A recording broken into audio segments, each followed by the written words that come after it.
Hi guys and welcome back to the Geek Street where the street speaks. My name is Sean and I have my fellow geek buddies over here, Jess and Eric. Say hello. Hello. So much energy. All right, okay. Yes, because it's a She-Hulk finale. So since it's a finale and we don't have to watch She-Hulk anymore and we don't have to break down all the nonsense that we have been seeing. So we are excited Okay. because it ended, not because. Yeah, I was like, oh, thank God, it's the last episode. Same. Yeah, okay. All right. So, yeah, guys, I mean, She-Hulk finale, man, it was like, for me, it was a WTF moment. Like, what? Like, No, honestly, I wouldn't have watched it if it wasn't for this breakdown that we have to do. Or else I would have just stopped it halfway, I think. Yeah, I mean, Yeah. I think they try to do something, but the fact that they wasted so much of time with all of the other episodes, it just brought our energy down. And then to end the series like that, I appreciate the fact that they did a lot of fourth wall breaking. Of course, in the comic it's like that, but at the end it didn't make any sense. That's the thing. It didn't make any sense. Yeah, the whole episode was just deleted. I mean, the whole season was just deleted. I mean, you just show episode 1 and episode 9 were done. You know, Yeah, you don't have to count the exactly. others in between. Yeah. So, but I don't know. They I mean, they think there's a season 2.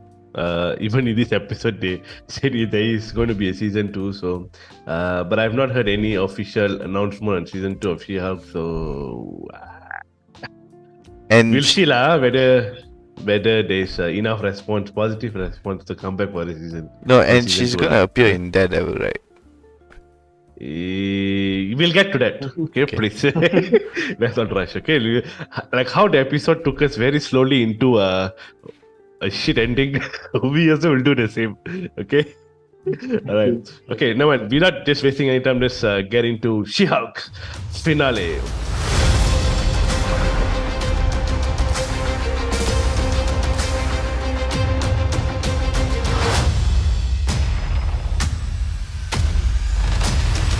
Okay, so She-Hulk episode 9, the finale, opens up, of course, in the normal Marvel Studios logo intro. But before the music ends and the Marvel Studio logo, the presentation finishes, we see like a danger sign.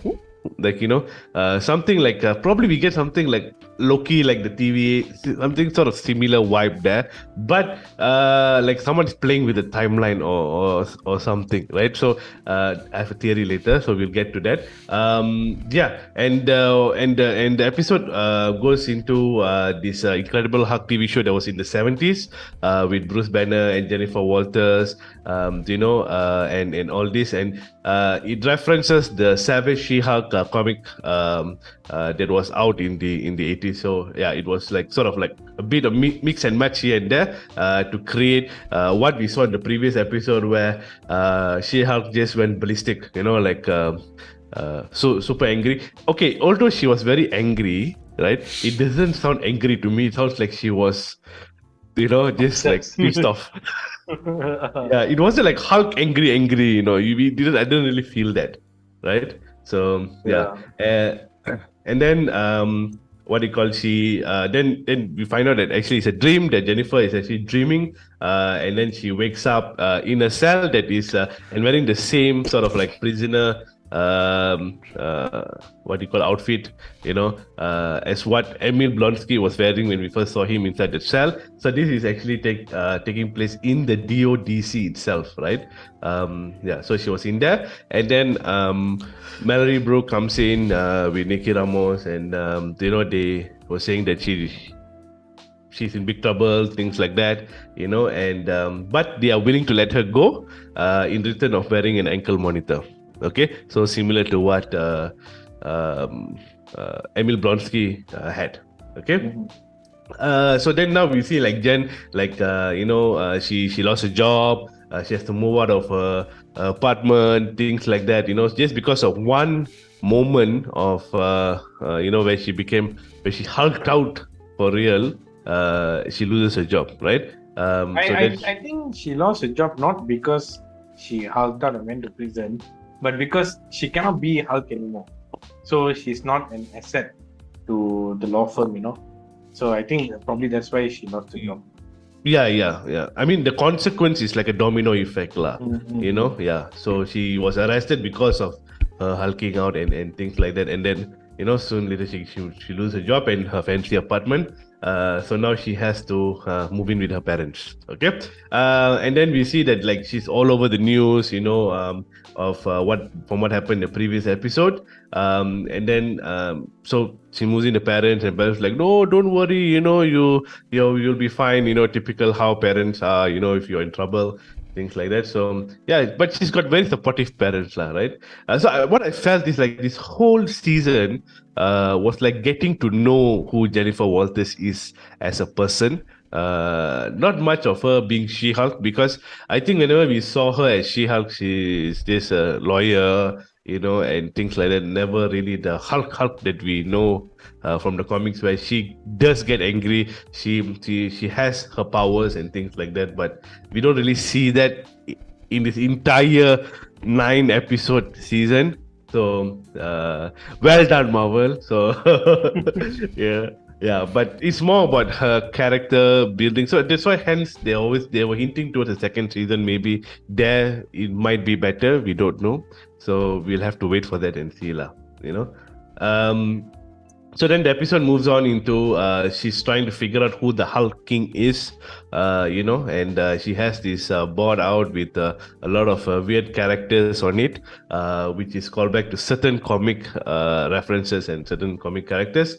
I don't know who they are, so we shall not get into that. Okay, it's a whole maze of things. Okay, all right. And then what do you call? Jen figures out that the intelligentsia is like owned by like several shell companies, and all this. So if you guys don't know what a shell company is, it's actually like a dummy sort of company, just a company just for money laundering and things like that, right? So this is what a shell company is. So in that moment that she's going through all this, she's investigating, she's trying to get her life back in order, trying to find out who put her in this position. So there's one night where she just breaks the fourth wall, and she asks, is this really what the viewers want? So I was like, what is going on here? Like, if I could have responded to her, I would have said, this is not what I wanted for the entire season. Yeah, I mean, it was funny the way they did it, right? But I don't know, lah. I mean, what do you guys think when she breaks the fourth wall like this? Like, I don't know. I think that there's like a way to do the fourth wall breaking. It implied very well in the comics, that's what a lot of people love about She-Hulk, that the fact that she interacts with the audience. But to bring it into the TV screen, and it just felt cringy, sometimes when she breaks the fourth wall, and because it's not going that great. There is all these previous episodes. So now, with the more you break the fourth wall, the more annoyed I was getting. I was like, just get the show done with. Don't come and ask me this kind of things. Okay, you're not going to listen to whatever I say also. Stop talking to me. Get it done. It just felt like that. Yeah, I will agree lah. I think some points when they break the fourth wall is just irrelevant. Like, it's not needed, it's not necessary, it doesn't change anything, it doesn't imply anything. So why do it? Like when she asks about whether we like it or not, it doesn't matter. Like that shouldn't be in a society. I also was like a bit shocked. Like, why are you doing this? Like, why you want to put this in? Doesn't even matter. It doesn't even make a part or scene or anything. It's not like we can say anything. So like, why put it in? Like, why? Like, I mean, for me, I at the end of the day, I just feel like they're overdoing it a little. It gives me like this thing where we're watching Love and Thunder, where we was like unnecessary comedy at unnecessary points in time. So it gave me that feeling that it's like a series of blunders, like Multiverse of Madness. Of course, Love and Thunder came before that. Or after that, but we of course didn't watch it because Malaysia, screwed up. So okay, yeah. So Love and Thunder was very messy. and then we have She-Hulk. So it's like three um, uh, like Marvel shows that in movies that is like this not Up to up to par. expectations. Yeah. You know. So yeah. Yeah. So then, what do you call? So she Jen then feels like, she feels a bit abandoned. I think at that point. So she texts Bruce, and Bruce is in the car. And then she texts Emil Blonsky. But as you know that in Emil Blonsky's estate, there's no reception. Okay. So she can't get through to him.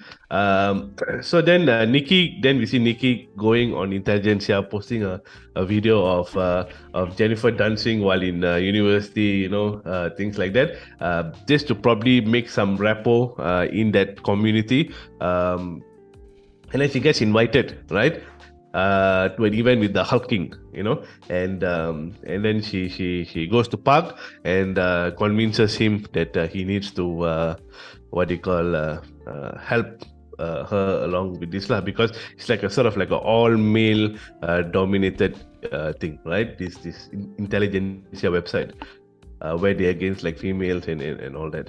Then Jen decides that she wants to go and see Emil. And of course, despite him not answering the text, when she gets there, she's greeted by the Wrecker, okay, from episode 2 or 3. See, I even forgot. It doesn't really, it's not really It doesn't important. matter. So, Yeah. yeah, it doesn't matter. So she meets him and tells that Emil is not there, and all that. And then she goes in and he gives her a spare room, and all that.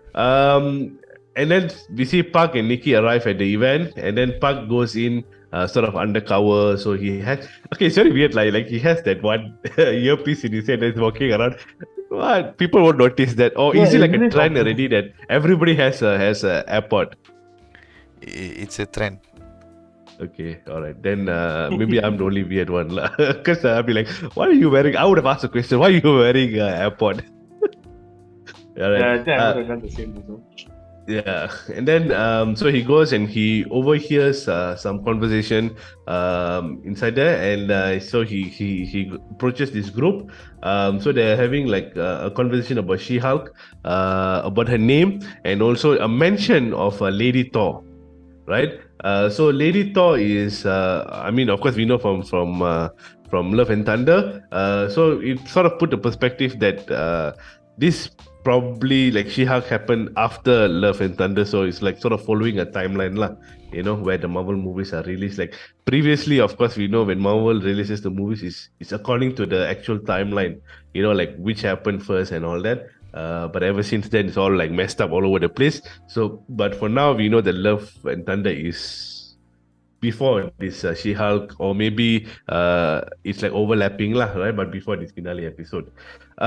So then it is revealed that, so who we see there, we see this Flirt Todd, right? Who shows like no interest in She-Hulk at the beginning, and then he appeared here and there. So apparently he is this hulking, right? And he created Intelligentsia, right? I saw this from a mile away. Okay. I think all of us saw it because all of us guessed it that it's going to be Todd. Right? Yeah, I mean, he was like such a weird fellow. Like, he went on a date with her, but showed no interest in her. And then, when he saw her at the law firm, he was like, "Oh, She-Hulk," and all that. No. He was the one who showed interest. He was like such a fine specimen. And then, she got weirded out with that guy. So he's obsessed. So it sort of shows that he's obsessed with her. He cannot get what he wants. So what does he do? He cries about it. And then he creates a hate group, to go against her. Typical crybaby. Yeah, true. So then, so we know the whole reason that Todd is actually angry at She-Hulk, or like what Jess is like obsessed with her, is because she's given her powers and no credit given to Hulk. So it's like sort of like a hate on the female,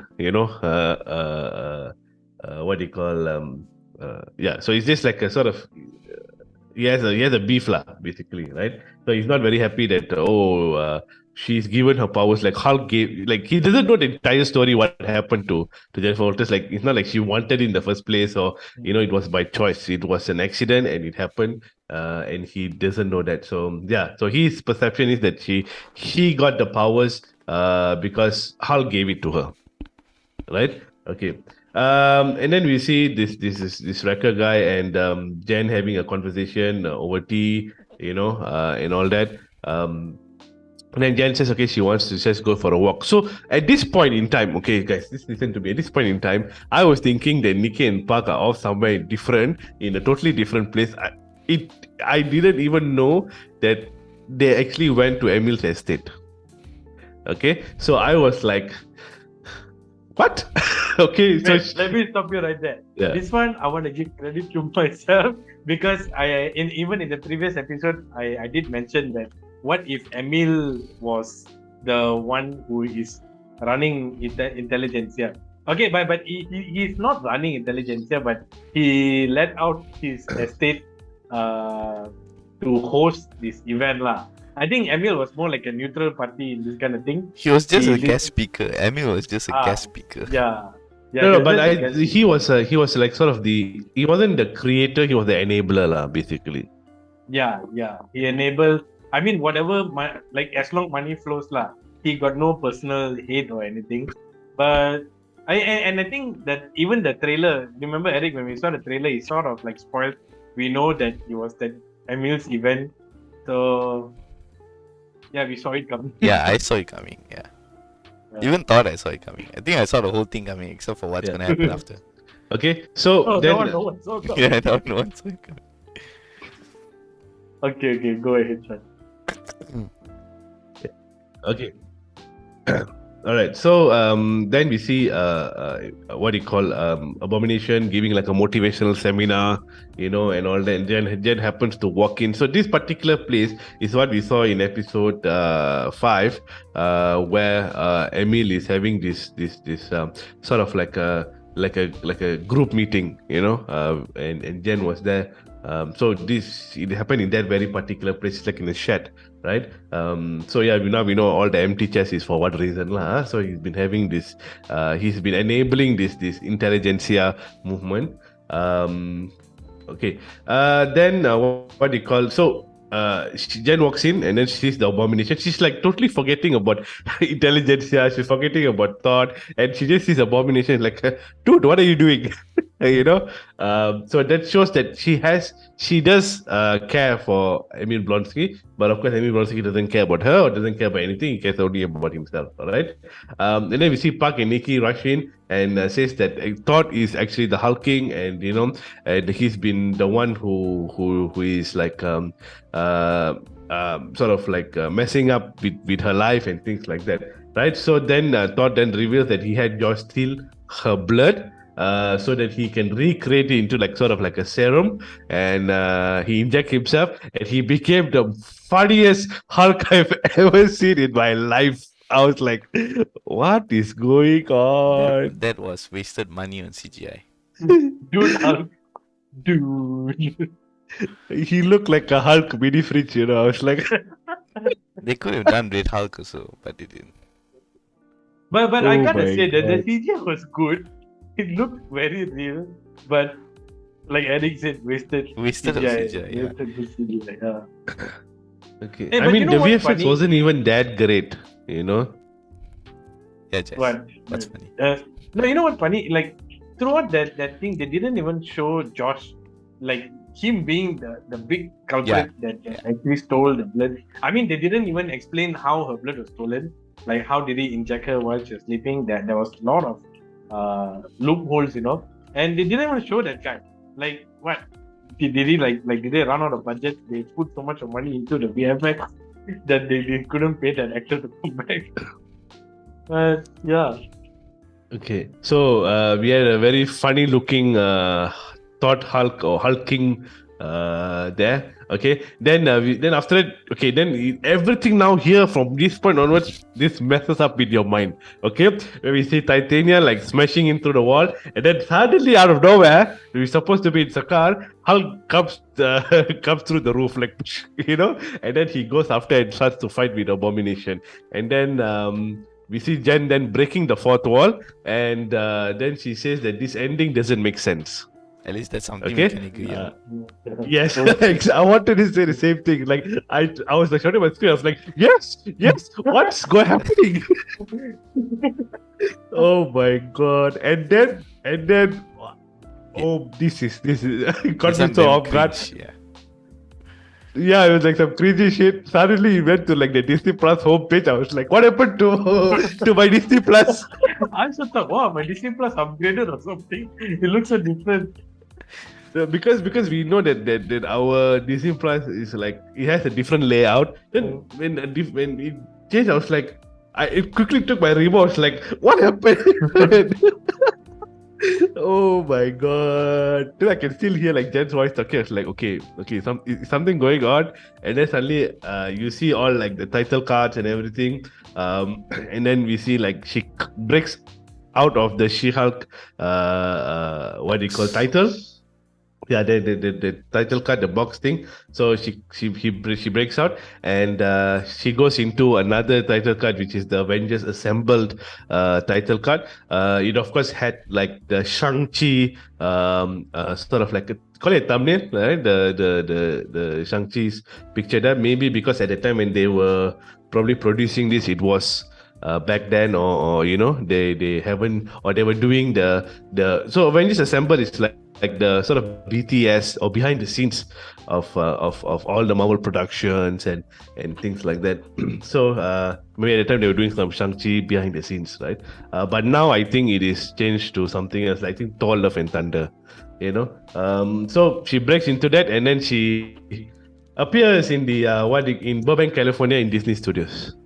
Okay, and so this is actually like a sort of a reference to a She-Hulk comic where she didn't like a storyline in the particular comic, and she sort of broke out of the comic and started fighting with the writer. So it was sort of like a reference to that.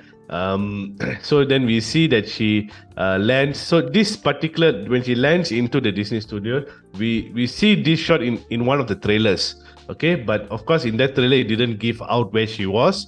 To me it looked like a basketball court at that time, but it happened to be in a studio lah, right? Where they have the camera equipments and everything, and then we hear two men actually discussing as she's walking out about Thanos' gauntlet in I think the first Thor movie, right? So we have like references to back to the phase 1, phase 2, and all that. Then she walks towards the She-Hulk production room. Okay, before she opens the door, as we see the door to the production room, we see a QR code which is to a She-Hulk comic. Okay, in the 1989 She-Hulk comic. So you guys can watch it again, scan it, and there's a free comic there for you, right? So then we see the writers there discussing how they're going to do a season 2. I was like, what is going on? Like, what is happening here? Like, is it real or? Yeah. Before that, I mean, I just gotta say, kudos to Marvel for actually taking that brave attempt to do this. It's something very different. We've seen it, but not really this often. To see something going on very raw like this, like her jumping out of the screen and going. It's like a direct homage to the comic because this is what She-Hulk is. So I think they did a really good job with that. I liked it, but I didn't like the fact how it got carried forward later on. So I kudos to Marvel for doing that. Some people may not feel the same, but I will agree with Jess lah. The fact that they took the comic route is a good thing. For fans, it's a good thing. It's brave, it's good, it's nice, it's new, it's enlightening. But the way they did it, the why they did it, the how they did it is just all bad. So at the end of the day, when you minus one, you just get 0. So No, for me, if there was a deeper storyline, there was an actual story to it, I wouldn't mind. This is beyond creativity. It's absolutely perfect if they would have nailed it properly. So Yeah. that's the only setback I have, because the 9 episodes and you don't even have a story. yeah, Yeah. So it's like a half-baked story, like, and then you try something out of this world, so that was the only disappointing part to me, lah. But other than that, I mean, that in terms of the direction that they're taking this, yes, it sounds good, it looks good, but there is no meaning to behind it all, lah. That's what I would say. Okay. So then we see, of course, in that particular room, we see sort of like person who resembles like Wendy Jacobson, who's the executive producer of She-Hulk, and then we see Jessica Gao, who is the creator of the She-Hulk series, and then the writers team there itself, trying to create this season 2. Okay, so then She-Hulk interrupts them and then says that she wants to change the ending, and then they say that Kevin won't allow it. So at that point, I was thinking, okay, is Kevin Feige going to make a cameo appearance in She-Hulk? I mean, that would have been very cool, right? So then they were talking. What's that? that would have been better. Yeah, you would have been much better. Okay. So then then they were like, no, Kevin won't allow it, and then she's like, okay, I want to go and see Kevin, and then said, you can't see Kevin, things like that, and then she goes and looks for this Kevin. Okay. So the only thing is, okay, they said Kevin. In my mind, I was thinking back in my head, okay, Kevin Feige, but then they never mentioned his full name. Okay, so they sort of like threw it off. No, but okay, something gave way. What gave way was the subtitles. Disney Plus subtitles, they put a dot there, Kevin. So that one I was like, At first, I was like, why? Why? At least you guys had that benefit, I saw a spoiler. I literally saw the damn Kevin with the name written on it. And I was like, what is this? And then when they were mentioning Kevin, I was like, oh, okay. Okay. Yeah, I mean, for me, so then back of my head, I was thinking, I didn't get the subtitle because I wasn't even reading the subtitle. So I thinking, I was like, okay, Kevin Feige is going to be there, and I'm excited. Okay, see what he wants. Maybe he wants to apologize for what a shit show he's been. Okay, and then she fights her way, through, hallway. She goes to reception, there, and then she fights her way through. So that particular hallway reminds me of so much of Black Widow fighting. I'm not sure it's Iron Man 2, Iron Man 3, where she fights in that hallway. Iron Man 2. Yes, I was correct. Yeah. All right. So it sort of reminded me of that, and then she goes through into this room, and then she finds Kevin, which is knowledge enhanced visual interconnectivity nexus. Okay, Nexus. For the love of God, they put a bunch of words together just to spell out Kevin.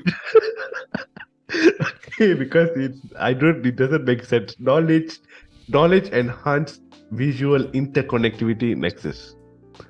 It doesn't make sense. You put all those words together, it doesn't even make sense. So yeah, and so I probably added the word nexus there as a sort of comic reference, lah.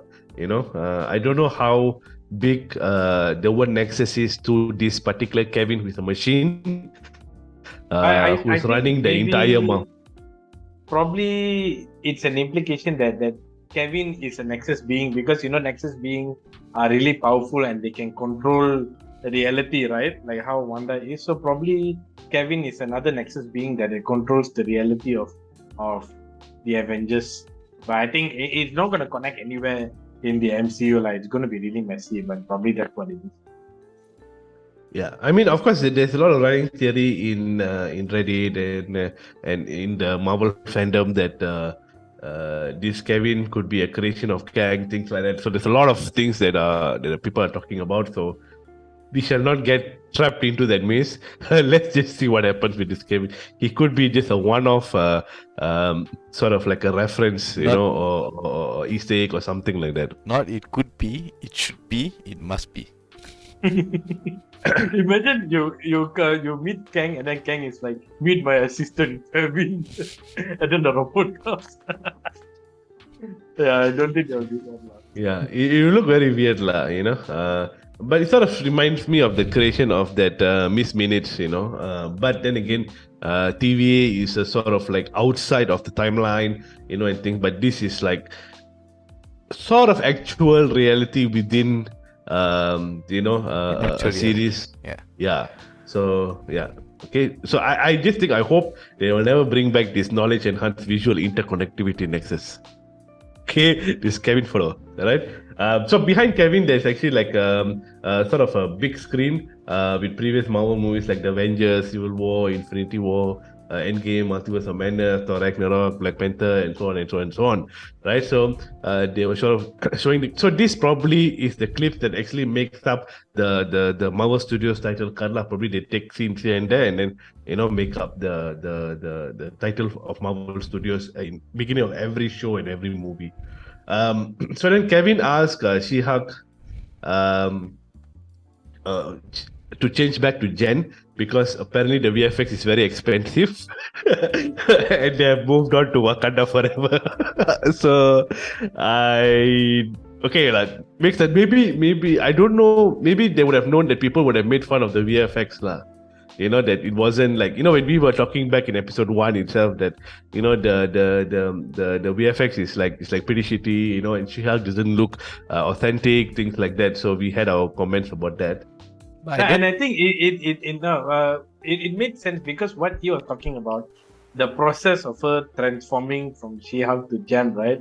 And if you notice throughout the series, you don't actually see that, that transition. So I always wonder, like maybe it's too hard to do. I mean, I can understand it's too hard to do. I mean, they've done it with Bruce Banner before, Mark Ruffalo before, so.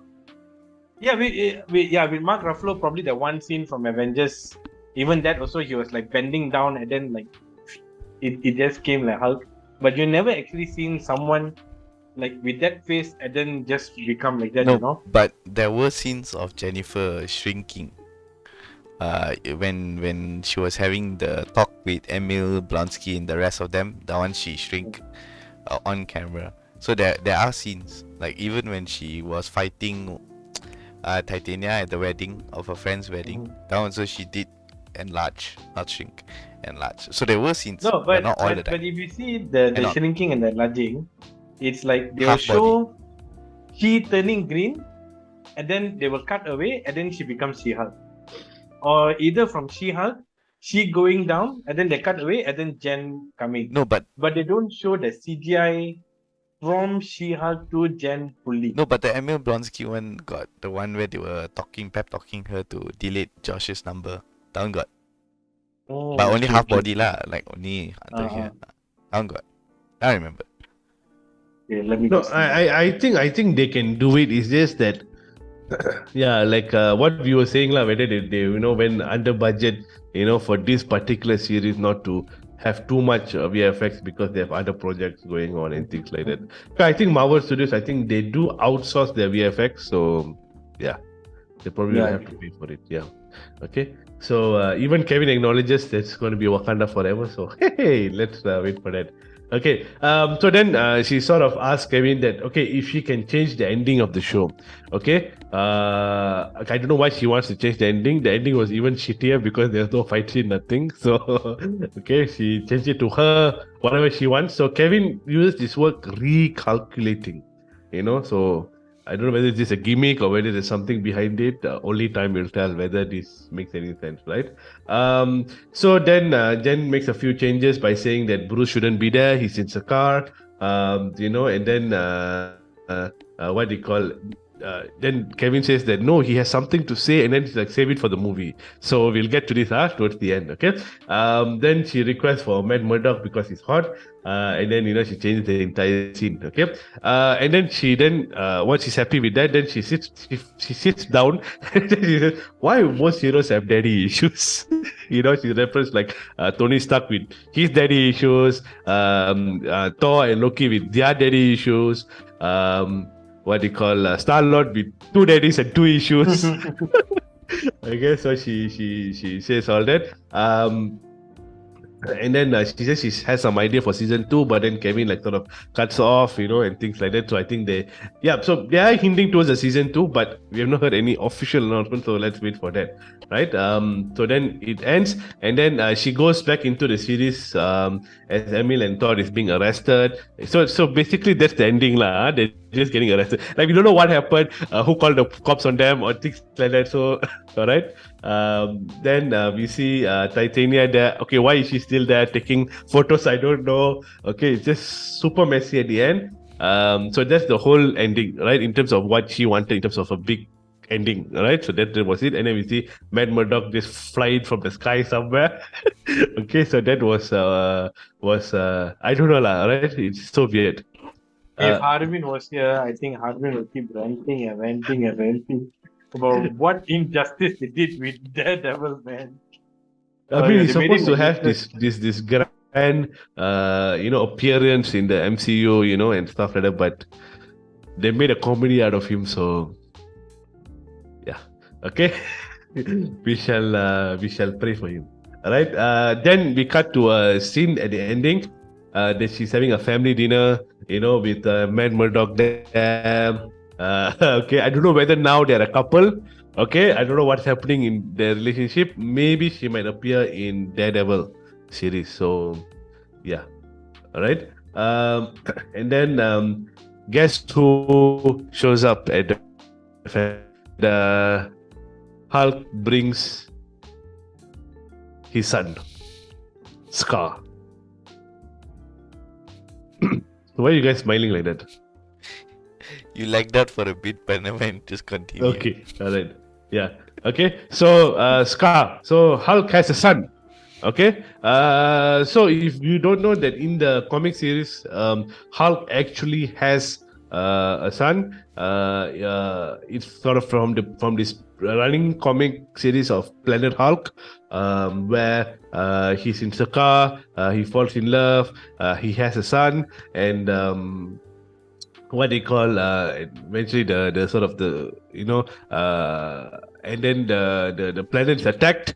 Sakaar is attacked, and then he feels like he lost his son, or his son does. Actually, he didn't die.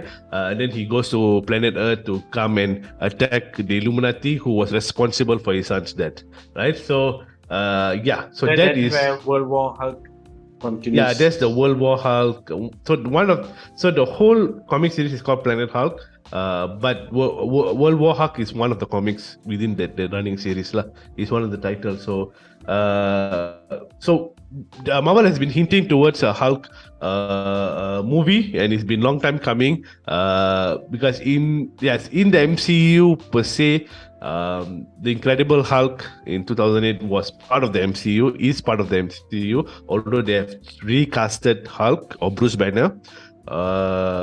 But they are carrying it on, but we have not had a Mark Ruffalo Hulk movie, right? So it's about time that they are doing it. So they could tie into that Planet Hulk storyline, World War Hulk, things like that. So it could be whatever. So yeah, that is basically what Hulk was doing in Sakaar, and we've already known this. It was very obvious that they are heading towards this direction, right? It wasn't like a super huge surprise. I mean, I like the fact that he brought his son. We've spoken about this previously in the previous episodes, him looking for his son. But the fact that I don't like how Scar looks, because Scar is a guy, with a very angry, muscular look with long hair, and now he looks like a Buddhist monk. Like he looked like he was meditating on Sakaar about his father abandoning him, and now he comes as a very innocent kid. So yeah, I think I really hope that there's some backstory that's going to explain about Planet Hulk. I think when Hulk goes to Sakaar and everything, hopefully they show the actual brute side of Scar, not this Buddhist monk with a shaved head kind of thing. Maybe when he We don't know how. Okay, we know that in outer space, time is different, right? We don't know how long Hulk has been in space, has been in Sakaar, or whichever planet that he went to after that, or what's his journey like. So maybe this is the aftermath of where he cut his hair and comes like a good boy, lah. Or maybe when Hulk found it, he was this savage, homeless kid. Like, where's my father? Where's my father? Son, let me give you a Yeah. haircut. All right. So yeah. Okay, but I don't know how the story is going to be. So we just wait for Marvel to announce that, and probably it will. If they want to do a World War Hulk, either a series or a movie, it has to be somewhere in 2025. Where they have a lot of empty slots. So it could happen then. Okay, so then at the ending, She-Hulk is asked by a reporter what happens with Todd's case. Then she says that she's coming after. I'm paraphrasing, She's coming after anyone who attacks or harms or harass innocent people. She will come as both She-Hulk and Jennifer Walters. That means she will probably beat the shit out of them and take them to court. So that's what she says, and that is basically how She-Hulk ended. So. Guys, please say something. Wait, why are you not talking about the post-credit scene? What's the post-credit scene? Oh my god, both of you didn't watch the post-credit scene? There's No, a post-credit scene. Yeah, the post-credit scene. Oh my god. I'm pretty sure I saw. Oh my god, there's a Wait, post-credit just scene. give a hint. Maybe I can't. Abomination and Wong. Wong. Yeah. Wong just. Oh, comes and okay. says, Yeah. All right. So, It doesn't matter. It just. Okay, Yeah. but it's leading to something. It's leading lah. to something, yeah. yeah. So, okay, whether it's going to lead to something else. With maybe I don't know where it's leading to, but it will lead somewhere. We don't know where. They could have just inserted this in. Okay, what I was thinking at the point when I was watching it, they could have inserted the post-credit scene in case they want to revisit it later. That's what I was thinking. Not like there is a planned thing going on. They could have just put it there in case they want to reuse it later. I just have a feeling. I think there is a plan thing because why specifically this? Because like they showed Wong with Abomination in Shang-Chi, and then we were wondering why are they together? What's going on? And then throughout this whole She-Hulk series, they never really explained the connection between Wong and Abomination. Wong was just more of an alibi, and he said he was training Abomination to face any threats against the mystical art world or something. And then now they pick back up saying that Wong is still continuing what he was doing since Shang-Chi. So there's like a pattern, It's like, why is Wong feeling obligated towards Abomination? Why does he want Abomination? No, but So- I think in this post-credit scene particularly, I think Emil Blonsky, aka Abomination, is actually seeking refuge with Wong. Because he was mentioning like, do you still have those food or some blanket or something like that he mentioned. So I think Emil knows that he's supposed to serve prison for 9 years or something like that. So I think this is his escape. Maybe he's gonna leave all his 9 or 8 lovers and just go with Wong for some mission. So what mission? Like what Sean said, I think this is just something that they can park here, keep it as a secret card. When they need to use it, then they pop it out. Because they know that both these two is already linked. So why not just keep them linked, right? From Shang-Chi, we already know they were linked. And then towards the middle of She-Hulk, they linked it. They closed the link and said that they were training together, and that was about it. Done. No more training. Emil Blonsky gets his split. He goes out. Done. So now they just bring it back to square one, reunite them, make them friends. So what's happening next? We don't know. So I agree with Sean. I think this is Yeah, just but it's a very huge question because we don't have an idea or reference to Why? go on. Like, yeah, I mean, if you talk about Sky and Hulk, so there's references, we know what's going to happen. But with this, it's something new. Yeah. Right. So yeah. Yeah. No, because Yeah, when I maybe was we watching can at know that point, it's I also was about- figuring it. I also was figuring out, okay, what would Wong has with Emil Blonsky? I mean, there's no relationship between the both of them. They don't even do the same thing, or their storyline doesn't even interconnect. Why?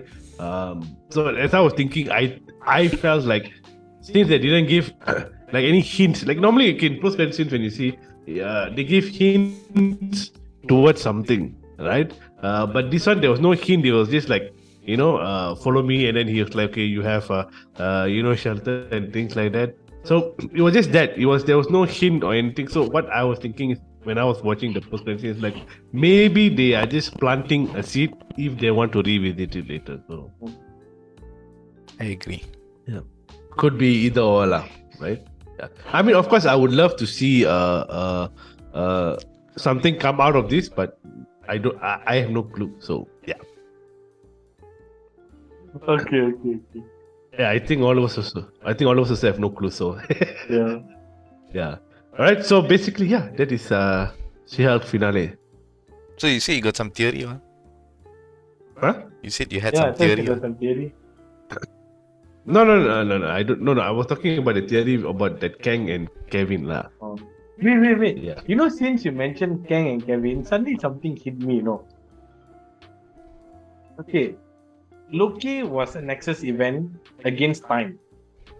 He went out of time and he caused the Nexus event. Wanda was a Nexus being against reality. So we have a Nexus against time, we have a Nexus against reality. What if what was the thing name in Thor Love and Thunder? Infinity, the being. Infinity. What if Infinity? No, Eternity. Eternity. What if Eternity is a Nexus against space? So you're talking about the stones, is it? Yeah, I don't know if they're relevant, Yes. but I don't know, like all Nexus beings, against all of these things. So Kevin's the Nexus being against what? Soul. I don't know. Soul, mind. Could be mine. Could be mine. Yeah, could be mind. Messing with our minds. I don't know. So but maybe it's all of like this them is in- like it leads to Kang at the end of the day, like he, although there's no physical Infinity Stones, but he has put these Infinity Stones sort of references of people. Wow. Yeah, like someone who is controlling each of these. Too much Things, brain power. The Eternal did create the stones, right? The Infinity Stones. Eternity. Eternity. Okay, you know what? Let's not do it tonight. You bring it up and it makes sense later on. So it's damn interesting when I thought about it. So yeah. Yeah, I think if Marvel digs a big hole, they need to cover it up. So, yeah. Okay, so guys, don't forget to catch our Andor breakdown that we are doing on a weekly basis. So that's still going on, and that has much more story in it. So please watch Andor and catch our breakdown. And also don't forget us. Don't forget us to catch us. What they call on our Facebook and Instagram at thegeekstreet.my. Where we post a lot of content in terms of what we cannot release immediately in terms of videos or any news or things like that. We do it on our Instagram and Facebook. So please do follow us there so that you guys can get up to date with all the latest in terms of Disney news, Marvel news, any sort of like movie news that we like, so yeah, you guys can catch it there. And also join our Discord community to come in and just chill with us and come and speak to us about anything that is on your mind, whether you like something, you don't like something, you want to debate about something, you want to share something, just come into our Discord community and we will be entertaining you guys there, right? Other than that, that's it from us, and this is the Geek Street, and the street has spoken. Bye-bye. Ciao. Good night.